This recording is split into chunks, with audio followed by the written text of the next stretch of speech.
Tudo bem? Aqui quem fala é o Thiago, mais uma vez aqui com vocês aí para responder as perguntas dos nossos clientes, tá? Na verdade era um assunto que eu já queria falar dele a respeito dele há algum tempo, né? A gente, quando vem um cliente novo, normalmente bate um papo com ele, né? Ele manda um e-mail, diz que já investe no banco, já diz que já investe na corretora e assim por diante.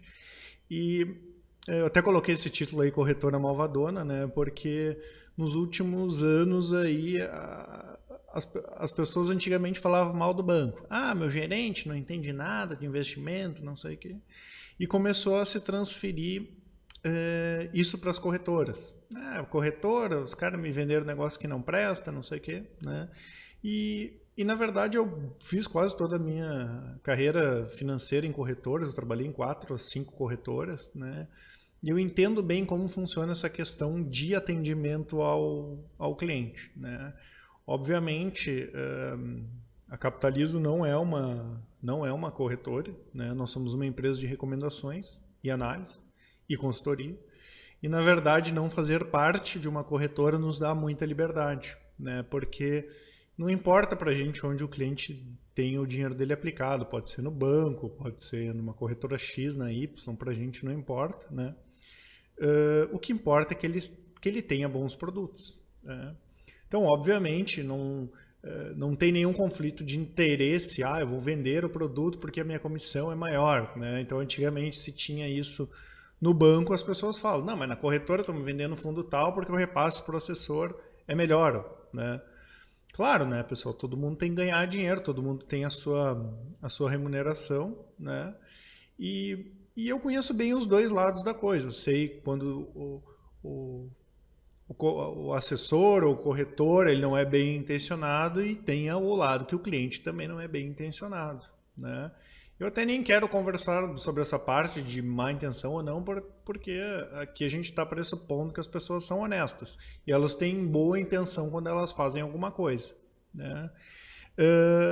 Mas dentre as coisas que eu gostaria de comentar, primeiro, não precisa ter raiva da corretora, tá? Para quem quer ter uma boa carteira de investimentos aí pensando para médio e longo prazo ou fazer operações no curto prazo, vocês precisam das corretoras. Não tem como hoje eu ser um investidor ou um trader no banco, né? Apesar do banco também ter corretora, não tem como, né? São empresas totalmente diferenciadas. Então, se eu tiver um relacionamento bom com a minha corretora, maravilha. Agora, o que acontece? A maioria dos nossos clientes, e por isso eles nos procuram, eles não têm tempo para ficar acompanhando, por exemplo, os seus investimentos 24 horas por dia. Ou quem dirá 2, 3 horas por dia. Então, normalmente, quando o assessor liga, o assessor lá da corretora liga para o cliente para oferecer alguma coisa, obviamente, tem muito o que o assessor acha sobre aquilo. Ele não está, vamos dizer assim, ele não está vendendo uma recomendação, ele está oferecendo um produto que daqui a um pouco faz parte do perfil do cliente, mas é óbvio que se o assessor quiser, ele vai ficar vendendo o mesmo produto sempre. Ele pode vender só renda fixa, pode vender só COI, né? Eu tenho conversado bastante com os clientes. O COI foi o investimento na moda no ano passado. Quem tem conta em corretora recebeu uma ligação para oferecer COI. No final do ano para cá, fundo imobiliário, provavelmente esse ano também, né? Então a gente tem que saber separar isso. Estão me oferecendo porque a comissão é boa? Estão me oferecendo porque o assessor acha que é bom? Ou estão me oferecendo porque realmente aquilo ali é uma coisa que eu quero? Então, antes da pessoa... Eu acho que antes do assessor conhecer a pessoa, o investidor tem que se conhecer, né? Qual é o meu perfil de investimento? Porque é óbvio que quando o assessor liga, o cliente pensa, o cara quer que eu ganhe dinheiro, é óbvio, né? O assessor, como eu falei, ele vai querer que o cliente dele ganhe dinheiro, né? Porque a gente aqui não está falando das pessoas que são mal intencionadas, né? Então, como eu falei, a primeira coisa é você se conhecer, tá? E eu elenquei aqui alguns casos, né, que eu via e acontecem bastante ainda, que se a gente seguir essas regras aqui, 90% dos problemas de relacionamento com as corretoras não vão existir. Porque, como eu falei, é importante ter uma boa relação com a corretora. Nós temos boa relação com corretoras.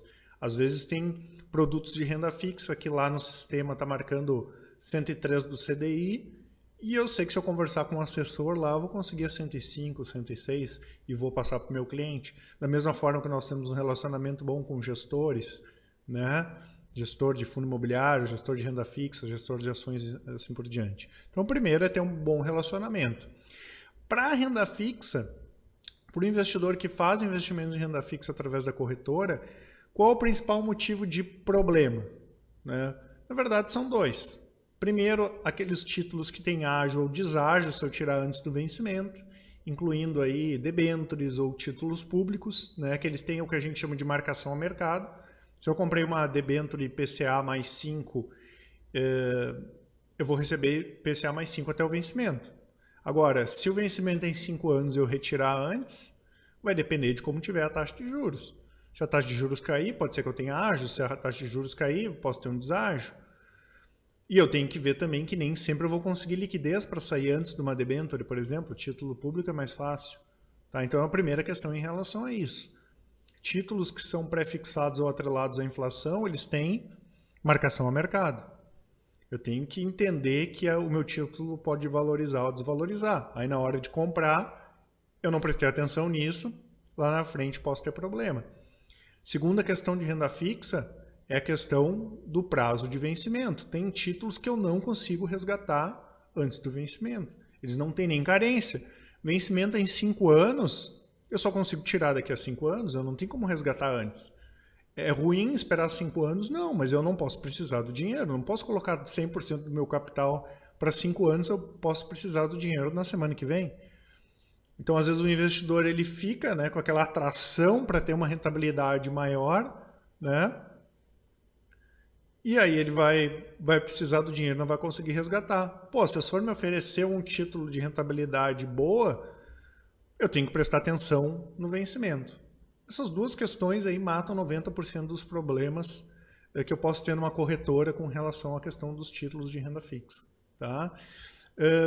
Fundo de investimento, que pode dar problema também.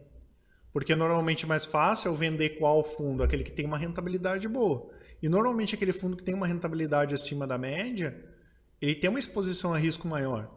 E quando eu falo risco, eu falo de volatilidade.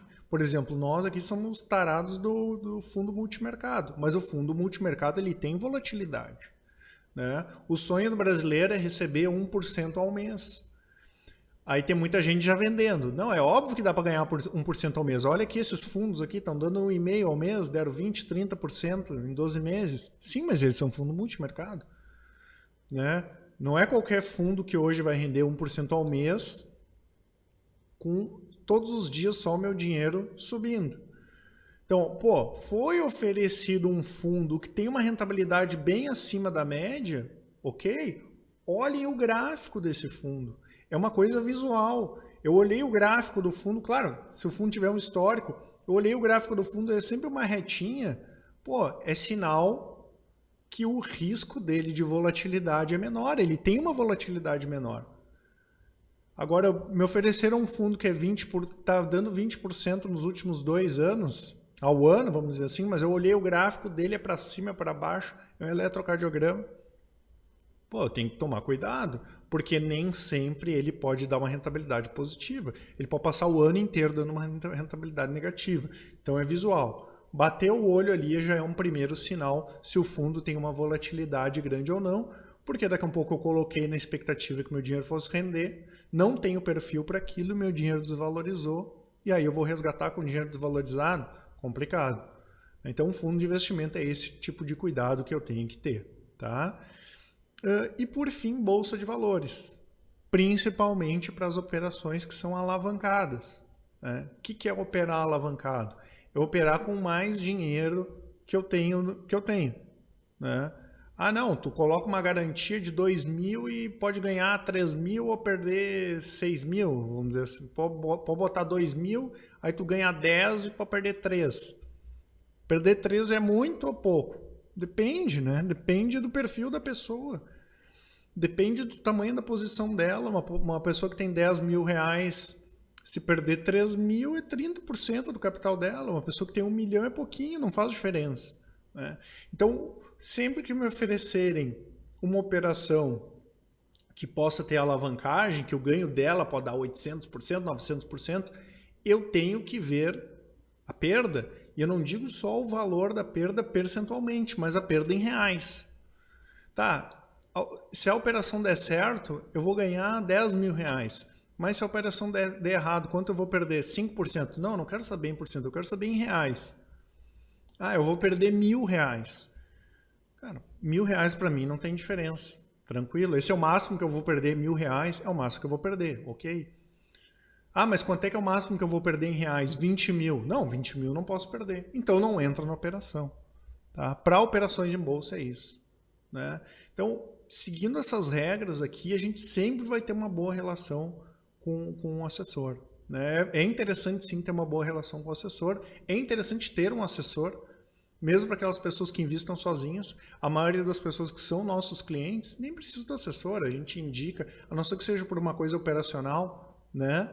Mas é importante ter um bom relacionamento com o assessor. É importante ter um assessor, até porque eu posso precisar da liberação, ou conseguir uma taxa maior, uma taxa, né, ou um título diferente. Então, como eu falei, se nós temos, por que os clientes não vão ter um bom relacionamento também? Né? Então, são essas 3 regras. Renda fixa, cuidar com os títulos pré-fixados e atrelados à inflação e o prazo de vencimento.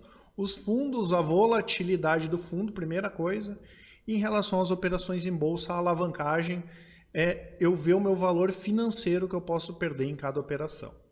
Tá certo, pessoal? Por esse vídeo era isso. Qualquer dúvida que vocês tiverem em relação a esse assunto ou mais perguntas que vocês tenham, podem entrar em contato com a gente, pode colocar aqui nos comentários que a gente responde, tá certo? Um abraço, até mais.